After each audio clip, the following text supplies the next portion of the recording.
Je vous remercie de m'accueillir.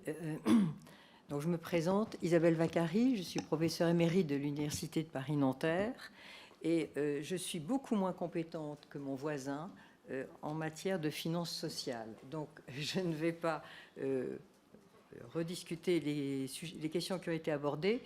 Je vais plutôt me placer dans le cadre de l'Union européenne, puisque ça fait partie des questions qui ont été posées. Et la préoccupation, me semble-t-il, qui était celle de votre mission, c'était de savoir quel était au fond le sens et la portée de l'encadrement par les règles de l'Union européenne sur notamment la question de la gestion de la dette sociale. Alors, il m'a semblé qu'il n'était pas possible de répondre à cette question sans s'interroger préalablement sur la figure de la dette que privilégient les institutions européennes, parce que je pense que c'est en fonction de cette figure de la dette, qui n'est pas nécessairement la même que celle qui se dégage du droit français, qui engage la manière de la gérer, et c'est à travers cela, me semble-t-il, que l'on peut mesurer l'incidence ou l'impact de ces règles sur le système français. Alors, ce qui s'observe, c'est que la soumission de la dette sociale, au même titre que la dette publique, aux règles européennes de discipline budgétaire, favorise une représentation comptable de cette dette. Mais en même temps, et c'est le point sur lequel je voudrais apporter quelques précisions, l'inscription aujourd'hui très claire du socle européen des droits sociaux parmi les objectifs transversaux de la gouvernance économique, me semble-t-il, offre une autre lecture de cette dette. Alors, tout d'abord, je dirais le système de base, celui auquel on songe immédiatement, c'est une question de répartition des compétences entre l'Union européenne et le Parlement, les parlements nationaux. En 2017, en préambule de la proclamation du socle européen des droits sociaux, les institutions européennes ont pris le soin de rappeler la compétence des États en matière de sécurité sociale. Et d'une façon très claire, il a été indiqué que l'établissement du socle ne porte pas atteinte au droit des États membres de définir les principes fondamentaux de leur système de sécurité sociale et de gérer leurs finances publiques. Et ce rappel était directement inspiré du titre que le traité de l'Union européenne, que le traité sur le fonctionnement de l'Union européenne consacre à la politique sociale, et il traduisait la volonté des institutions européennes de ne pas empiéter, en proclamant ce socle, sur les compétences des parlements nationaux. C'était très clair. Mais simultanément, et évidemment c'est là où le droit européen est toujours complexe, simultanément, l'équilibre financier des organismes de sécurité sociale entre dans le champ matériel du titre que ce même traité sur le fonctionnement de l'UE consacre à la politique économique et monétaire et donc entre également dans le champ matériel des règles de discipline budgétaire destinées à mettre en œuvre cette politique budgétaire. En effet, ces règles européennes donc ignorent toute distinction entre dette publique et dette sociale. Et elles s'appliquent indistinctement à l'ensemble des administrations publiques, dont toutes les administrations de la sécurité sociale font partie, y compris la CADES. Donc, on voit tout de suite la complexité du système de compétences qui règne au niveau de l'Union. Alors, or, il s'observe que par touches successives, ces règles de discipline budgétaire se sont métamorphosées au point de faire du poids financier du social une question d'intérêt commun au sein de la zone euro. Une illustration, la crise financière de 2008 a tout d'abord suscité un renforcement des règles de discipline budgétaire et de la surveillance exercée par la Commission. Pour en donner une illustration, ce renforcement est allé jusqu'à imposer aux États de transmettre leur projet de budget dans le cadre du semestre européen. Il s'agit d'un règlement de 2013 et depuis cette date, les États doivent transmettre, dans le cadre du semestre européen, leur projet de règlement. de budget, notamment concernant la sécurité sociale. Puis, la crise sanitaire économique de 2019 a conduit, cette fois-ci, non plus à un renforcement, mais cela a conduit les institutions européennes à reconsidérer leurs modalités d'intervention. 2 illustrations. Tout d'abord, le règlement du 12 février 2021, qui a établi un instrument financier destiné à permettre aux États de surmonter la crise et de mettre leur système économique en capacité de résister au choc, ou, pour reprendre le terme consacré, de faire preuve de résilience. D'où le nom donné à cet instrument financier, qui évidemment peut surprendre, c'est la facilité. C'est le nom de cet instrument, la facilité, et l'intitulé de ce règlement, règlement établissant la facilité pour la reprise et la résilience. Alors, ce règlement est très intéressant à lire parce qu'il fixe les conditions que doivent remplir les États pour obtenir un financement de l'UE, les domaines dans lesquels ils doivent agir, le type de réforme qu'ils doivent engager et les gages qu'ils doivent apporter pour la poursuite de ce soutien.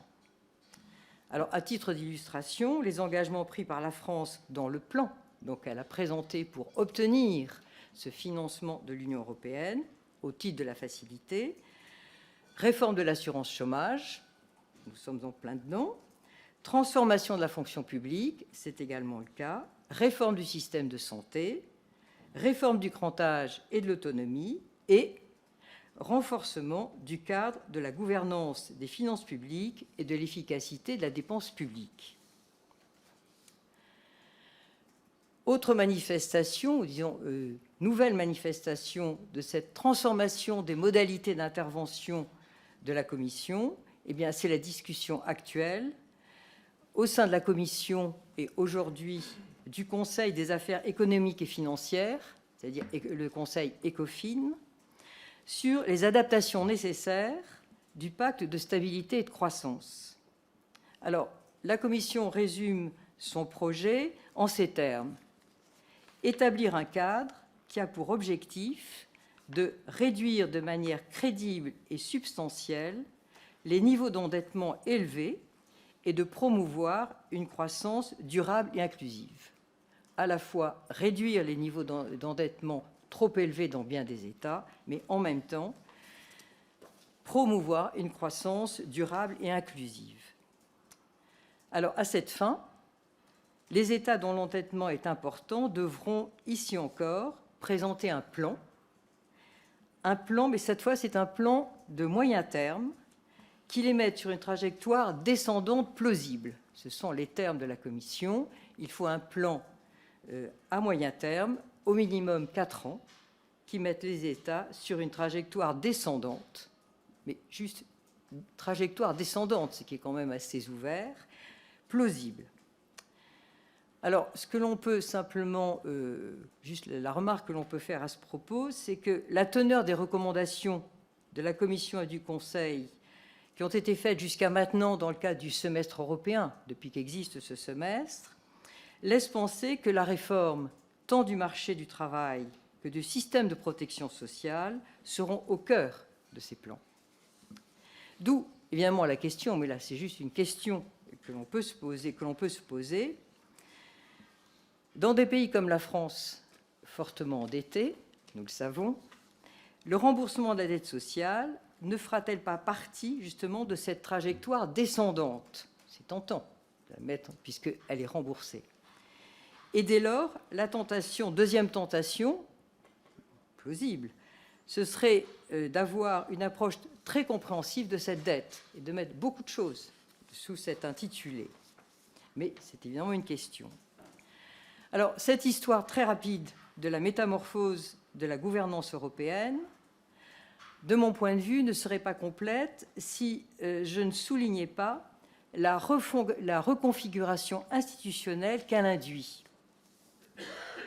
Alors, je voudrais souligner, parce que je crois que d'un point de vue justement des institutions et surtout ici au Parlement, c'est quand même très important d'avoir conscience de à la fois de la métamorphose des règles, enfin du fonctionnement de la gouvernance économique au niveau de l'UE et de la reconfiguration institutionnelle qu'elle induit silencieusement.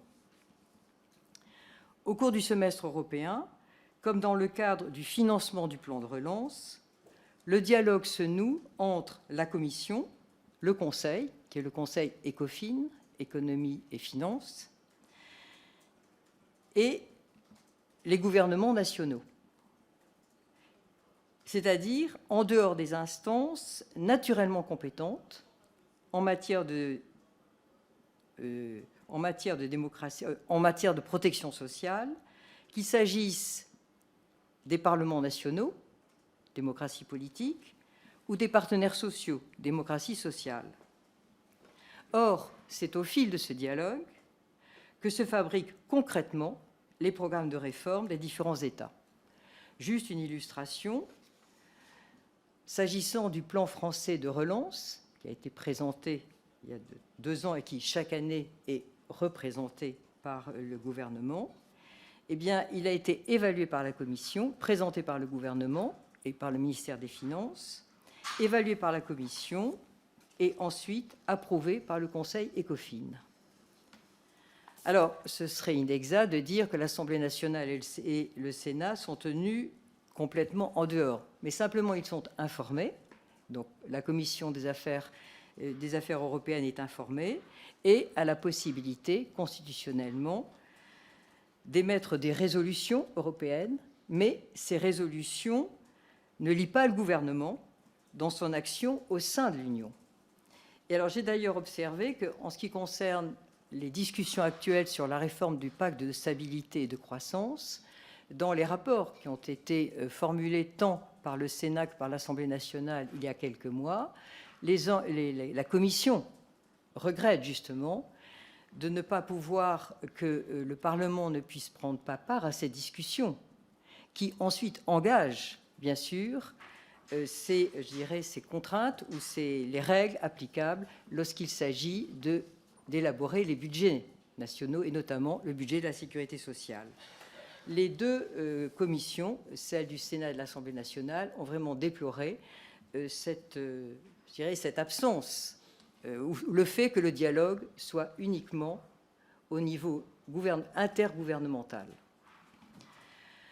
Du coup, la conclusion à laquelle on arrive quand même assez spontanément, c'est que ce mode de régulation institué à l'échelle européenne, et tout spécialement dans la zone euro, semble bien dicter une approche purement comptable de la sécurité sociale. Son déficit, son endettement servent simultanément de mesure de ce qui est et de jugement de ce qui doit être. Et ceci aussi bien pour les autorités européennes que pour les gouvernements nationaux. Alors, on en arrive finalement à un constat, peut-être en tous les cas, pour ceux qui abordent la question à partir de la protection sociale et se préoccupent effectivement de la sauvegarde de la protection sociale, on en arrive à être un peu désabusé et finalement assez réticent à l'égard de cette gouvernance économique européenne. Étant entendu qu'il ne s'agit pas du tout d'opposer les États et les institutions européennes, puisque de toute façon, au niveau de l'Union, ce sont des décisions interétatiques. Donc, ce n'est pas une opposition, c'est plutôt la conviction commune au niveau interétatique qu'en réalité, l'équilibre de la zone euro l'emporte sur toute autre considération.